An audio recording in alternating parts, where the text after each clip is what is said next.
পূজা কমিটির পক্ষ থেকে আপনাদের জানাই শারদীয় শুভেচ্ছা ও অভিনন্দন। মহালয়া চলাকালীন মন্দিরে সর্বদা শৃঙ্খলা বজায় রাখবে। অনুষ্ঠানটি আপনারা সুন্দর ও মনোরম পরিবেশে উপভোগ করবেন। আশ্বিনের শরদ প্রাতে বেজে উঠেছে আলোক মঞ্জির, ধরণীর বহিরাকাশে অন্তরিত মেঘমালা, প্রকৃতির অন্তরাকাশে জাগরিত জ্যোতির্ময়ী জগন্মাতার আগমন বার্তা, আনন্দময়ী মহামায়ার পদধ্বনি অসীম ছন্দে বেজে ওঠে রূপলোক ও রসলোকে আনে নব মাধুরীর সঞ্জীবন। তাই আনন্দিতা শ্যামলী মাতৃকা চিন্ময়ীকে মৃন্ময়ীতে আবাহন। আজ চিৎশক্তি রূপিণী বিশ্বজননীর শারদ স্মৃতিমণ্ডিত প্রতিমা মন্দিরে মন্দিরে ধ্যান বোধিতা।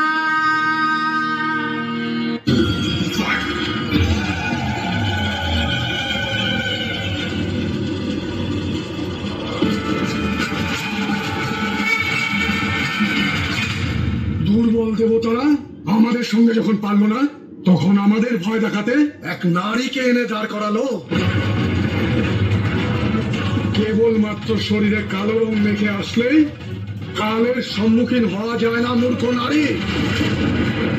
যে আজ তোকে মৃত্যুর মুখে পাঠিয়েছে সে খুব ভালো করেই জানে যে এই সমগ্র রণভূমিতে এমন আর কেউ নেই যে চণ্ড আর মুন্ডের সম্মুখীন হবে। ব্রহ্মাণ্ডে চিরন্তন সত্য হলো এই যে শক্তির অধিকারী কেবলমাত্র পুরুষরাই হয়, নারীরা তো চিরকালই অবলা। নারীদের জন্মই হয় চিরকাল পুরুষদের পেছনে থাকার জন্য, পুরুষদের সামনে মাথা নিচু করে। নারীদের কাজ হলো পুরুষদের আনন্দ দান করা, কর্ম দিয়ে, কথা দিয়ে আর শরীর দিয়ে, বুঝলি? দেবতারাই যখন আমাদের কিছু করতে পারলো না, ত্রিদেব মুখ লুকিয়ে বসে আছেন, সেখানে তুমি কি করবে অবলা নারী? মনে হচ্ছে এ কথায় বোঝার পাত্রী নয়। অস্ত্রের ভাষা প্রয়োগ করে একে বোঝাও চণ্ড যে পুরুষ শ্রেষ্ঠ আর নারী তার দাসী।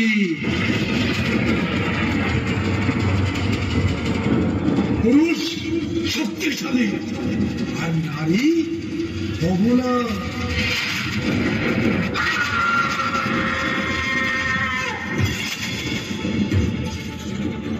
ঠিকই বলেছিস তোরা। পুরুষ জন্মদাতা, নারীরা জন্মদাত্রী। জন্ম পুরুষেরই দান, মৃত্যু স্বয়ং নারী। ভয় পুরুষের দান আর শক্তি স্বয়ং নারী। যাদের মনে হচ্ছে নারীরা শক্তিহীনা, আজ সেই নারীর সাথে যুদ্ধ করুক তারা। বল মুন্ড, ক্ষমতা আছে নাকি নেই? আপনার সাথে আমাদের কোনো শত্রুতা নেই, আমরা আপনার শত্রু নই। যে ব্যক্তি নারীর ওপর আঘাত আনতে চায় তাদের সকলকে আমি নিজের শত্রু বলে মনে করি। নারীর অর্থ কি? তুমি উত্তর দাও। নারীর অর্থ কি? উত্তর দাও। নারীর অর্থ কি বলো?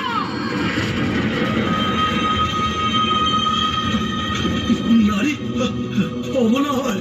আজ সেই অবলা নারী তোমাদের মৃত্যুদণ্ড দিচ্ছে।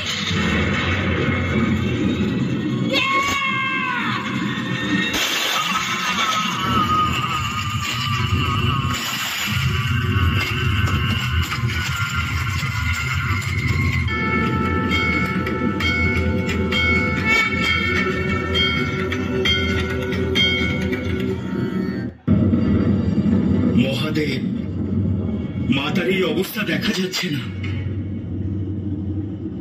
ওনাকে শান্ত করার কি কোনো উপায় নেই? আপনি কি কিছুই করবেন না মহাদেব? এবার আমি সেটাই করব যা একজন স্বামীর করা উচিত। উগ্র মহাকালীকে শান্ত করার জন্য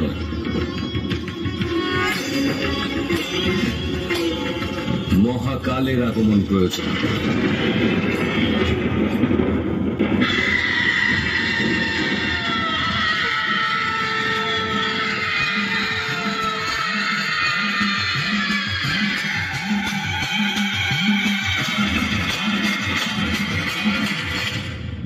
কর্ম আমি, মোক্ষ আমি, অন্ত আমি, আরম্ভ আমি, কালী আমি, মহাকালী আমি।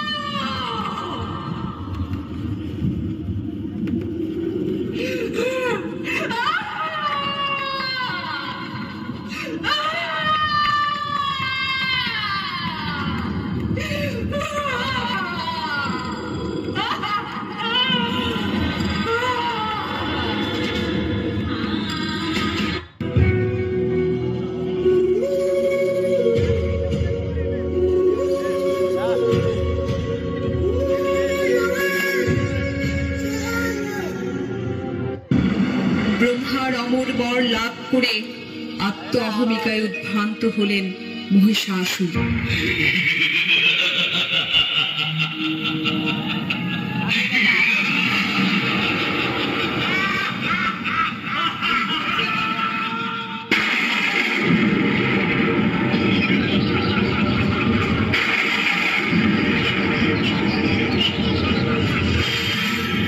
আমি অমর।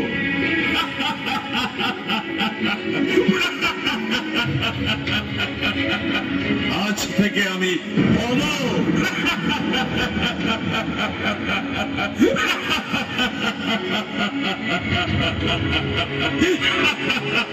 এবার সময় এসেছে পিতৃ হত্যার প্রতিশোধ দিয়া। দেবরাজ ইন্দ্র মৃত্যুর জন্য প্রস্তুত।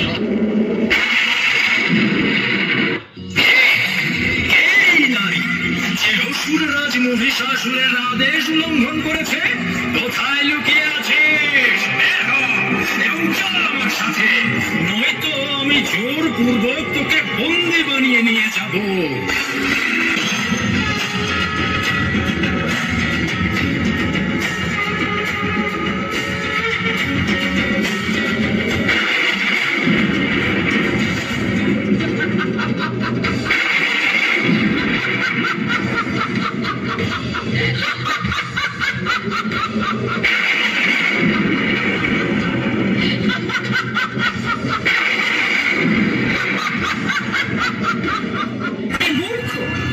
আমি লুকিয়ে আছি কোথায়? আমি তো তোর সামনে উপস্থিত আছি। তোর অসুর রাজ মহিষাসুরের পাঠানো হাজারো দানবদের যুদ্ধে পরাজিত করে মৃত্যু লোকে পাঠিয়েছে। আর তুইও আমার শর্ত অনুযায়ী আমাকে যুদ্ধে পরাজিত করে তোর সাথে নিয়ে যেতে পারবি। তাহলে তুই যুদ্ধে পরাজিত হওয়ার পর আমার সাথে যাবি? তবে ঠিক আছে, এইবার সামলা। ওরে মূর্খ, তাহলে তুই এমনিতে মানবি না? তবে এইবার সামলা আমার প্রভাব।